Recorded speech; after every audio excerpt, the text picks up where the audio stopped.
If we just made a list of all the advice we've ever been given, that would be a long list. If we looked at the list from the point of view of what's your body trying to do right now? What's your nervous system still trying to accomplish or complete or get done to get approval or to achieve a goal or a hidden goal or a very clear goal? The list is pretty gnarly. We need to stop most of that advice. A lot of our energy, a lot of our focus, a lot of our what do I think I could do right now?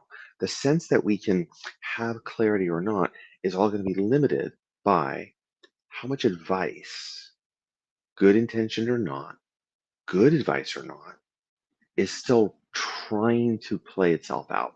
So, the next few minutes, we're going to retire from a lot of that advice. And more than that, give you a tool to continue stopping to try to do advice, to follow it, to achieve it, to prove yourself in ways that are not working for you.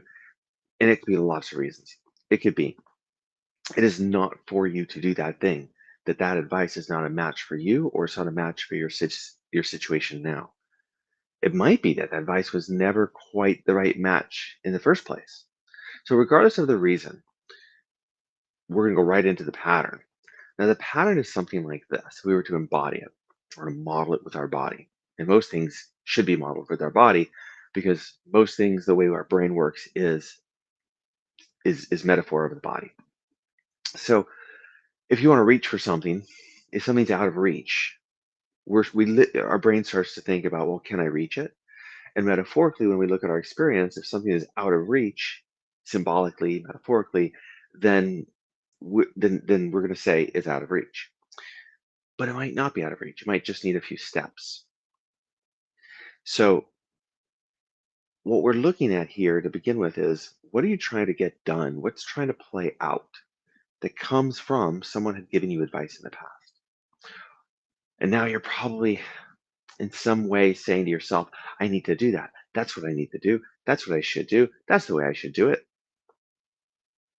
which really stops you from determining what do I want to do in this moment for this future, for this person. So we model it like this: take a step forward and reach for something, something that's not quite out of reach is one example. So by moving our body in this way, you can create a sense of I am doing this. I'm wanting to do this. I'm trying to do this. I should do this. All that narrative goes with just simply taking a step forward and bringing your hands out in front of you. If you think about, like, I'd like to achieve this goal and I need to get over there. Where do I want to be in life? Well, I want to be there, not here. Okay, so I'm going to take a couple steps to get there. That's a metaphor that matches real life. It could be, I want that thing. I want to have that thing. So I'm going to reach and grab it, bring it over to me. Now I have it. Now I possess it, but it's not me. That can also work really well. But can you think of something that you're doing lately? Place you're stuck, a way that you're stuck, some pattern that you're trying to change, a relationship that's not working. And think about, what am I doing? Why am I doing it? And there could be a lot of reasons, but today we're looking specifically for advice in the past, reasons to do something that comes from your past. You've heard it, you've been told it, it's obvious, it's common sense, everybody does it. And that's the why am I really doing this? I say I want one thing, but my hidden agenda is I'm actually following all this advice because my nervous system, my subconscious thinks that's the way I should do it because I was told by someone with authority and power back then. So now this movement should feel uncomfortable. I would like it and hope for you to be feeling uncomfortable. Some mix of icky, disgust, shame, which is why I want to slow things down and be with it. So we're acknowledging, okay, there's things I've been doing, there's ways I've been doing it. It's not just because I recognize it's a good match and it's the best option. because I'm trying to follow advice that I was given that might not have actually been a match for me. Could have been a projection from them, could have been their good intention, could have been a parent, could have been a friend, a colleague, a coworker. But somehow I gave them the power to know what I should do in my situation then, and I'm still doing it. Jesus. So, whatever you're feeling and whatever degree of clarity you have, it'd be nice if you can narrate a story for yourself so you can have some words that goes with this pattern.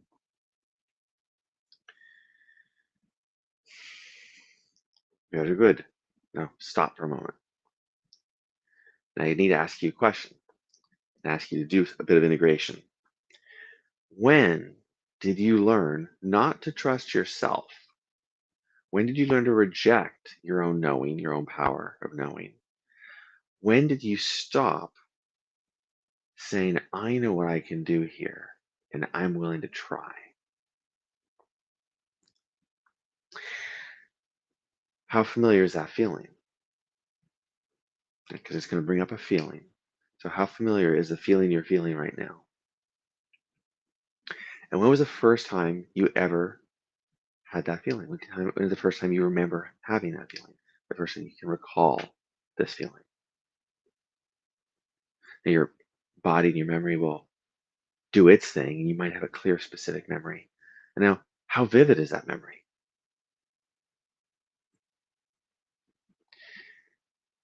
Keep your head, keep your head on, keep your head straight, and move your eyes in diagonal down and then up left, down left, upright, down left, upright. And repeat. Think of the memory. Move your eyes. Change diagonals. So now up left, down right. Keep thinking about the memory, whatever parts of it you got. And then left and right horizontally. Keep thinking about the memory. And rest. A little bit of integral eye movement technique to integrate where did your system, your body, your mind, your thoughts learn to be that way, to do that thing. You already experienced a pattern. You might get more awareness of that later. It's okay to go through feelings. You might go through a bit of a journey through feelings, and that's okay. Your body needs to process that if it needs to process that. The eye movements can help. Now we're going to recreate a new pattern. We're going from I can do this to I can be seen and known. I can do this. I can be seen and known. Really what we're saying is there's a relationship between my doing and my taking up space, my actions and my presence. It's mostly arms. We'll add legs in a moment, and it'll go eat some eggs. So you got the mechanics. Now get very grounded because this is easy to lean a little too far forward, stress your back, stress your sacrum. And if you have any bad back pain, and I feel a little bit my sacrum today, then that'll exaggerate it. So bend your knees, get grounded, feel stable, and then light arms, open up. Because even if it's tiny, small action, presence, small action, let it go, available, open, small action as a part in your participation of things that are happening. And this can be really nice to reset your nervous system in participation. We're always participating, but sometimes it can feel like we've withdrawn. And sometimes when advice or our actions, the best things we know to do aren't working or aren't working anymore, it's hard to stop. And it's hard to admit. And it can be a reason to stop participating in the same way or in new and novel ways.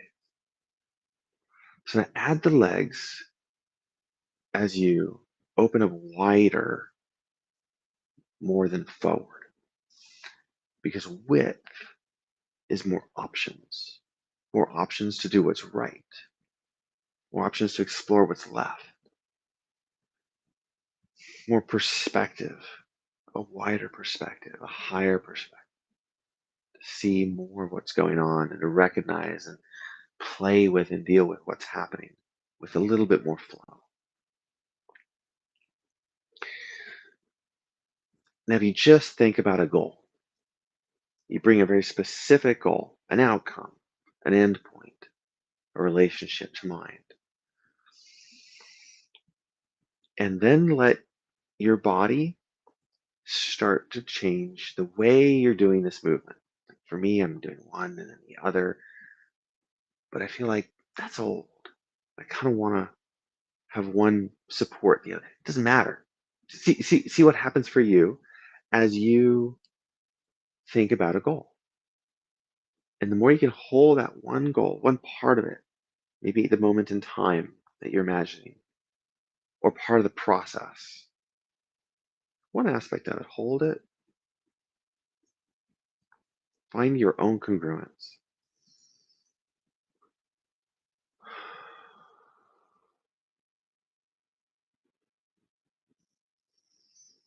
And take a step in a new direction, and then a step in another direction.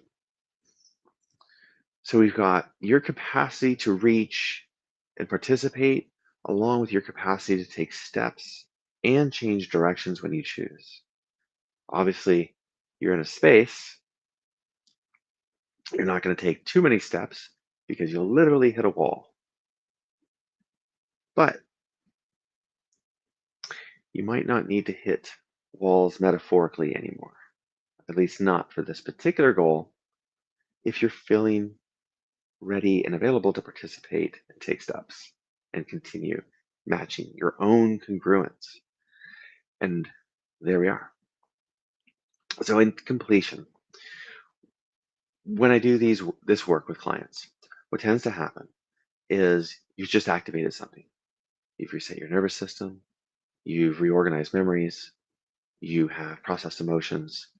Your identity is different. So I love to ask, who are you now? And it's a little bit playful because it points not to answer the question, although asking the question will generally generate a new story.